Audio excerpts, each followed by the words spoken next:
பொது ஜனங்கள்லாம் கூடியிருக்காங்க அபிராமி வீட்டுல. அவங்க கிட்ட சொல்றாங்க, இந்த பொண்ண அனுப்பலன்னு அவங்க அப்பா அம்மா நம்ம பஞ்சாயத்துல புகார் கொடுத்திருக்காங்கம்மா. துளசி கேக்குறாங்க, என்னங்க சொல்றீங்க? எங்க அப்பா அம்மா புகார் கொடுத்திருக்காங்களா? பஞ்சாயத்து கூடி இருக்கு. அப்ப பஞ்சாயத்து தலைவர் சொல்றாரு, இந்த பிள்ளையோட முடிவுதான் இந்த பஞ்சாயத்தோட முடிவு. அபிராமி சொல்றாங்க துளசிய பார்த்து, துளசி அப்படியே என்னைய விட்டுட்டு போறதா இருந்தா போம்மா.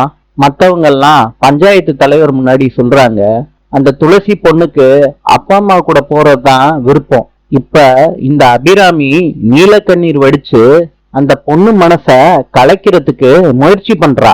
துளசி இத கேட்டதும் கடுப்பாயிடுறாங்க. கொஞ்சம் பேசாம இருக்கீங்களா? இந்த ஊருக்காரங்க முன்னாடி வச்சு தெளிவா என் முடிவை சொல்லிடுறேன். நான் என் அத்தை கூட தான் இருப்பேன். இங்க அப்பா அம்மா கூட போக எனக்கு விருப்பம் இல்ல. துளசியோட அப்பா அம்மா இத கேட்டதும் ஷாக் ஆயிடுறாங்க. ஊரு ஜனங்கள்லாம் ஷாக் ஆயிடுறாங்க. நாளை சந்திப்போம்.